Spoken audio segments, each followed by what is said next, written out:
A partir de hoje, a TV Tambaú vai exibir uma nova série de reportagens.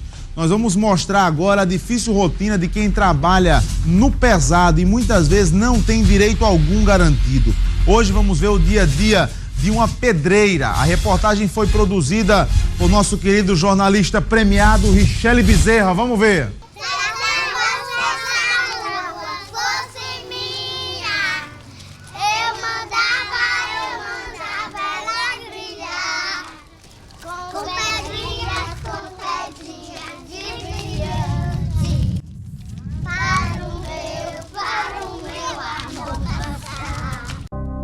A difícil realidade de uma pedreira.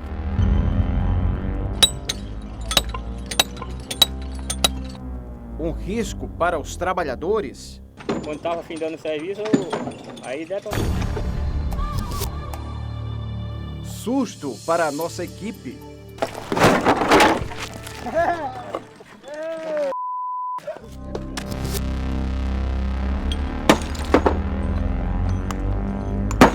Esse é o som do esforço produzido sob um forte calor.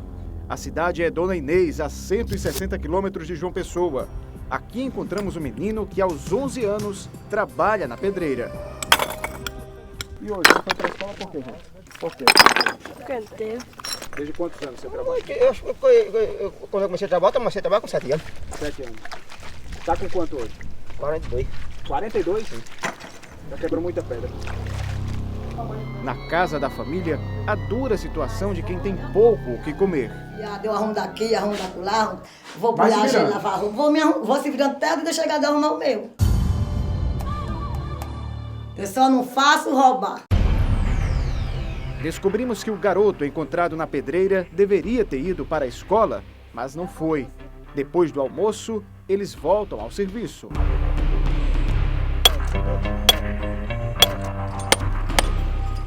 Imagina você ficar segurando isso aqui o dia todo, 5 quilos, nesse movimento aqui, o dia todo.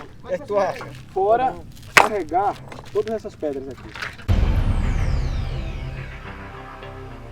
A maioria dos mais de 200 trabalhadores tem queixas. Só você aqui, sem fazer nada, passa o dia todo em você, já fica cansado de chegar em casa. Fica ou não fica? É. Imagina batendo com um negócio desse aqui, ó. Batendo o dia todo com isso aqui, ó, um martelo desse, ó, furando um bicho desse aqui, ó, com um ponteiro aqui, pegando, ó, batendo assim, para furar um buraco desse aqui, ó. O lucro da pedreira é dividido entre os que apenas quebram as pedras e aqueles que também comandam o serviço. Quem pode investir contrata alguns funcionários e lucra mais. Cada trabalhador, quanto é que ganha? É 160. 160, É. 170, por aí. É, 170 conto. 170 por mil. Por 1000 pedras. Como precisam, muitos trabalhadores se submetem às condições degradantes e ao risco de acidentes. Reparem na forma como são quebradas as pedras maiores.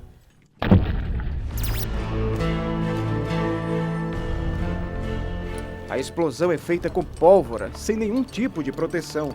Esse foi o motivo que fez este homem perder 2 dedos. Quando estava findando o serviço, aí detonou. Detonou por erro. Eu errei e fiz uma coisa que não era para ter feito, aí detonou. Na pedreira, poucos trabalhadores usam equipamentos de segurança. Um risco percebido na pele pela nossa equipe.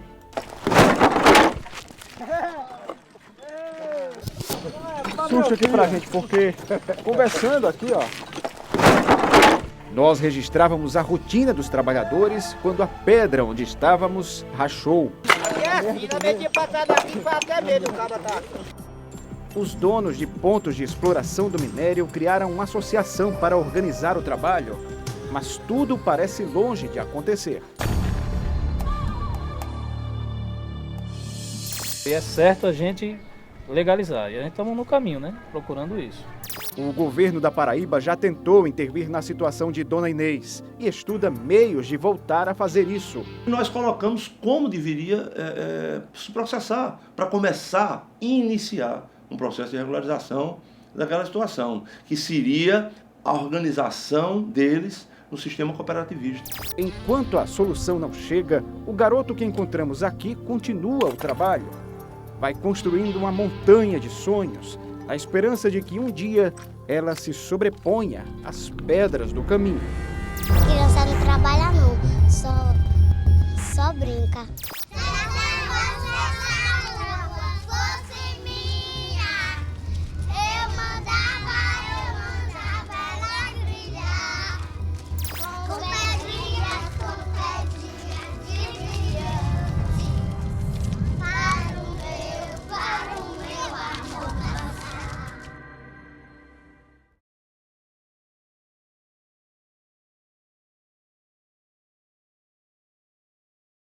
Ó, atenção, a segunda reportagem agora da série Trabalhadores, né? Você vai ver muitas crianças e adolescentes que continuam sendo exploradas sexualmente aqui na Paraíba. Como assim? É verdade. Vamos mostrar também um projeto que pode mudar esse problema em todo o país, inclusive. Acompanhe, é bacana. Richelle Bezerra, vai. Adolescentes exploradas para oferecer sexo. 17 anos, agora ali é só chamar e vai. Gente que se arrepende. Tentei parar, mas não tenho emprego, eu sou analfabeta. Por isso que eu vivo nessa vida, para manter os meus filhos. No fim do túnel, uma luz. A possibilidade de mudança.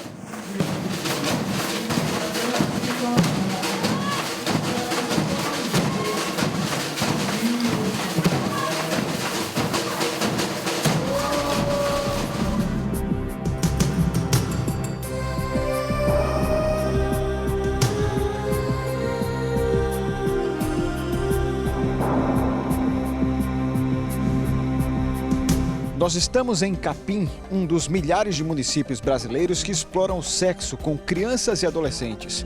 Por ficar no interior do Brasil, a fiscalização é menor, o que facilita a exploração. Fomos a um dos locais apontados como um dos pontos de prostituição infanto-juvenil. Este homem diz que já saiu várias vezes com as menores exploradas pelo bar. 17 anos, galera. Agora ali é só chamar e vai, né? Foram vários dias para conquistar a confiança da proprietária, a mulher que agencia menores para a prática sexual.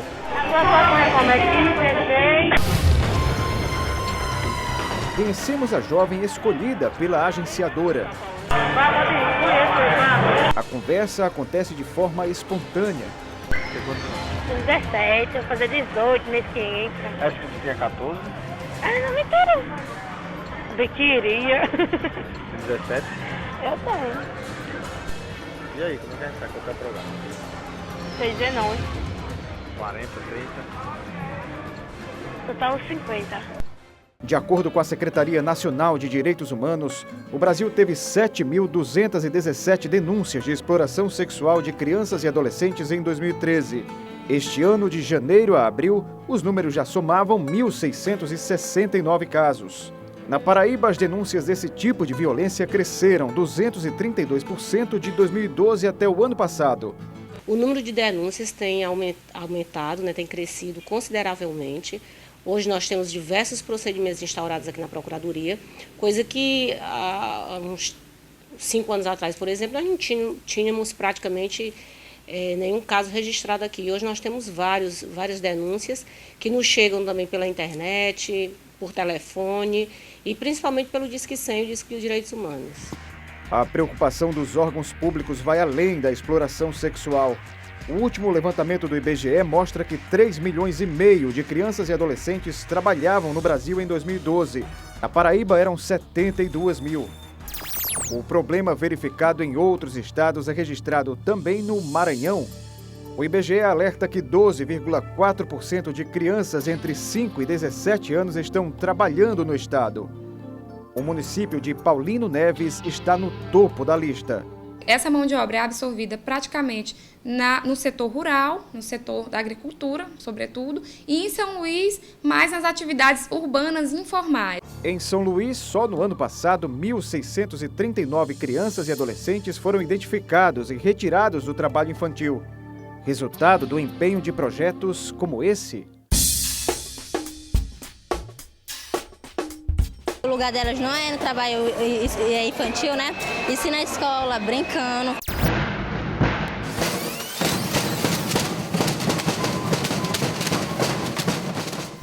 Na Paraíba também tem a turminha do Programa de Erradicação do Trabalho Infantil. O PET, na verdade, ficou mais abrangente e é chamado agora de Serviço de Convivência e Fortalecimento de Vínculos. O que é que você acha de estar aqui no meio dos amigos e estar participando de um projeto como esse? Muito bom. É? Quando você está aqui tocando, que você está na percussão, o que é que passa na sua cabeça? Divertimento. É muito melhor do que antes, que antes se eu não estivesse aqui, eu estava pegando frete na rua. Pegando frete? É. Você passou muito tempo pegando frete? Eu acho que foi uns 3 ou 4 anos. O PET foi e é uma oportunidade para cada criança que está em situação de vulnerabilidade social e que quando a gente passa a ser facilitador, a gente vê a criança e o adolescente com outros olhos. Para mim, a minha parte de músico melhor da minha vida é esse, que foi esse presente de trabalhar com criança e adolescente alto risco social. Para mim, a coisa mais importante do mundo é salvar vidas, né?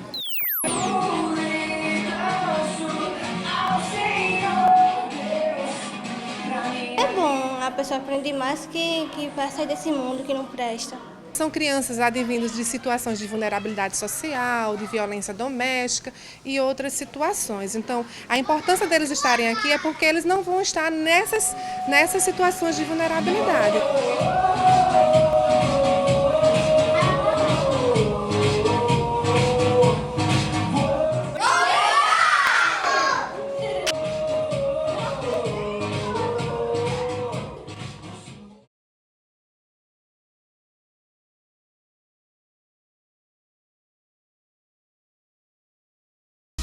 Olha só, na terceira reportagem da série Trabalhadores, você vai ver muitos agricultores estão deixando o campo rumo à construção civil. O problema é a falta de orientação e a capacitação para eles. Isso aumenta o risco de acidente de trabalho, como mostra na matéria do Richelle Bezerra. Vamos ver.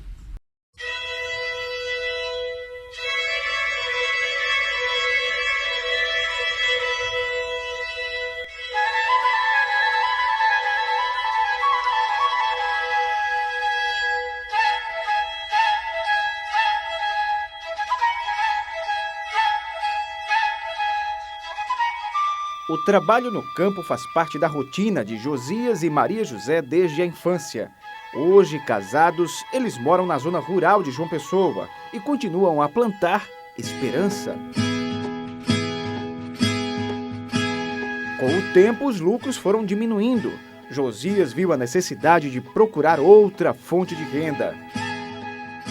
Pensei assim, porque para arrumar um dinheiro mais suficiente para sobreviver, minha mulher. Tinha que mudar. Tem que mudar mais.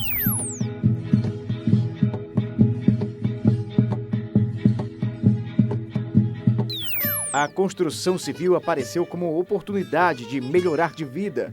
Josias virou servente de pedreiro e passou a ter renda fixa, o que proporciona uma mudança de vida.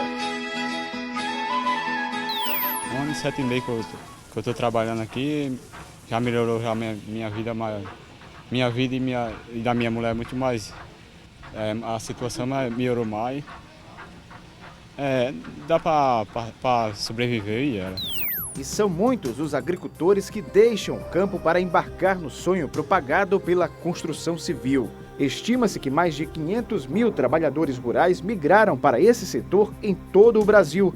No período de 2008 a 2013, 36,7% são do Nordeste. O problema é que nem todos chegam capacitados e trabalham de qualquer jeito, sem segurança e vínculo com as empresas.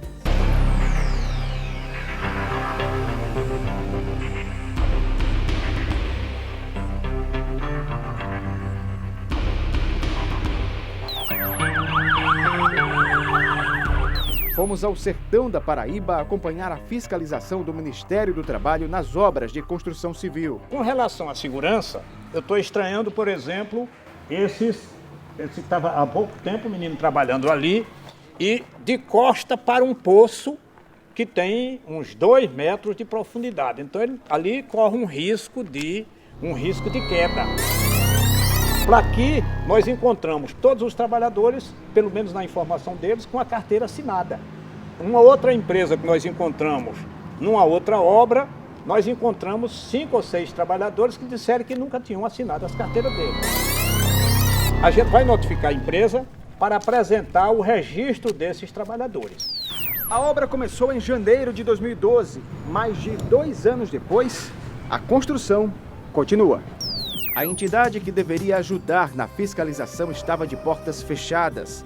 O presidente do Sindicato da Construção Civil de Patos havia sido afastado do cargo, acusado de chantagear trabalhadores e construtores e não denunciar as irregularidades das obras para órgãos como o Ministério do Trabalho.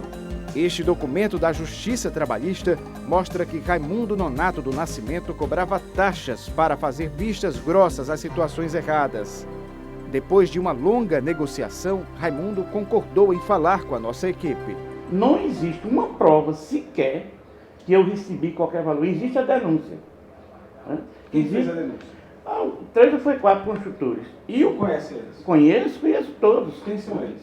Bom, eu assim, não vou citar não, porque o nome já tem, mas tem Francisco, assim, tem outros, Damião. O ex-presidente do sindicato teve a oportunidade de se defender, de apresentar as provas, de fazer contraprovas, e mesmo assim foi julgada procedente. Houve recurso ao tribunal, o tribunal manteve a sentença e o afastamento do senhor Raimundo Nonato.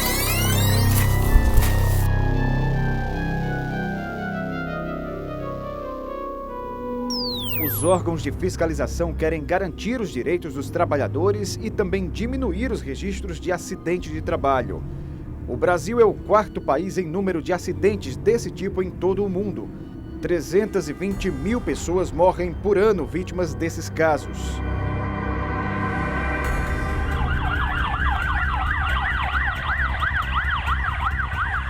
Em Fortaleza, a situação é uma das mais preocupantes do país. Só no ano passado foram mais de 1.000 denúncias de acidentes na Delegacia Regional do Trabalho. Este ano já são 430. Os dados mais recentes do Ministério da Previdência Social indicam que 57 pessoas morreram no Ceará vítimas de acidentes de trabalho. Para evitar esses números, os auditores fazem o possível.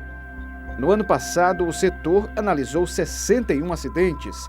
Em 16 deles houve vítimas fatais. No mesmo período, 40 obras foram embargadas e 51 setores ou equipamentos foram interditados. Ao recebermos a informação, ou através da imprensa, ou do próprio trabalhador, ou dos familiares, nós então encaminhamos uma equipe de auditores fiscais ao local onde ocorreu o acidente, para fazer todo o levantamento, entrevistar os trabalhadores, entrevistar as testemunhas, entrevistar a empresa, e verificar as condições de segurança e saúde no ambiente de trabalho. A esperança é de que o número de fiscais aumente, assim como a orientação dos trabalhadores, que eles possam contar cada vez mais com o bom senso e o cuidado de quem os emprega.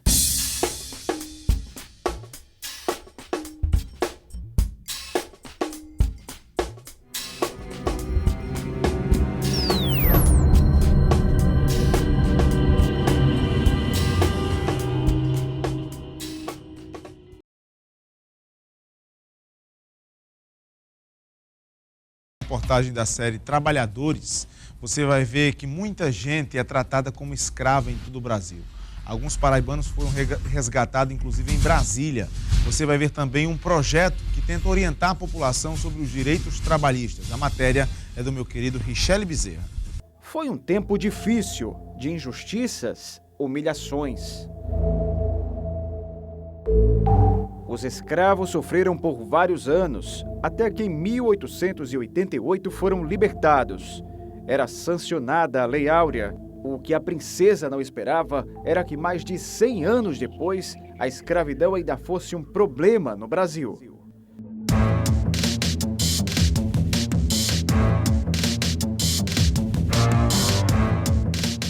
Hoje, a chamada escravidão contemporânea acontece sem que muitos percebam. Obriga o trabalhador a cumprir jornada exaustiva, sujeito a condições degradantes ou com a locomoção restringida. Foi o que aconteceu com agricultores de Nova Floresta, município a 240 quilômetros de João Pessoa. Eles foram iludidos com a promessa de trabalho digno no Distrito Federal, mas na prática a experiência foi bem diferente. Este homem foi um dos escravos. A maior dificuldade foi o alojamento e a palavra que ele citou para nós, que nós estávamos passando necessidade na Paraíba, né? Como é que foi isso? Aí nós conversamos com ele sobre a salada, né? Porque a comida é muito fraca, só cuidado com água, sal e... A carne era com água. A carne também é água e sal. Não tinha mesa para a gente fazer refeição, não tinha nada, aquela bagunça. Era um terror. E o alojamento? O alojamento era uma ceboseira. A gente dormia porque a gente chegava cansado do serviço, tinha que repousar, né? Já pensou? Dois sanitários para 51 pessoas. E os dois funcionavam? Funcionava só um. Aí a gente fazia necessidade no mato. Adailton queria voltar para casa, mas não via como. Resolveu então denunciar a fazenda. Numa operação conjunta, Ministério Público do Trabalho e Ministério do Trabalho e Emprego conseguiram resgatar os 33 paraibanos mantidos em regime de escravidão. A fazenda foi obrigada a pagar todos os direitos trabalhistas. Quando vieram era só caneta. E aí eles tiveram que pagar tudo. Teve que pagar tudo. Olha, isso foi na quinta-feira, na sexta eles pagaram tudo. Este agricultor também denuncia.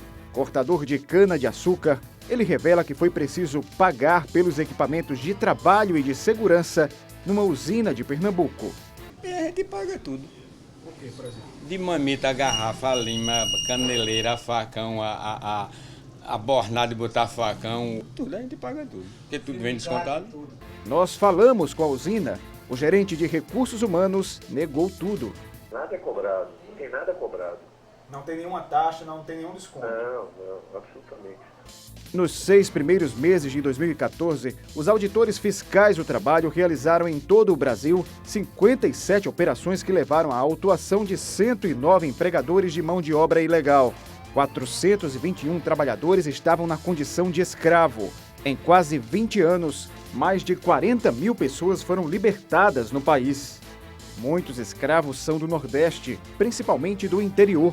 É por isso que ganham força projetos que tentam combater o problema, tentam orientar principalmente os trabalhadores que estão distantes dos grandes centros. Intitulado de Trabalho de Todos, este projeto é exemplo disso.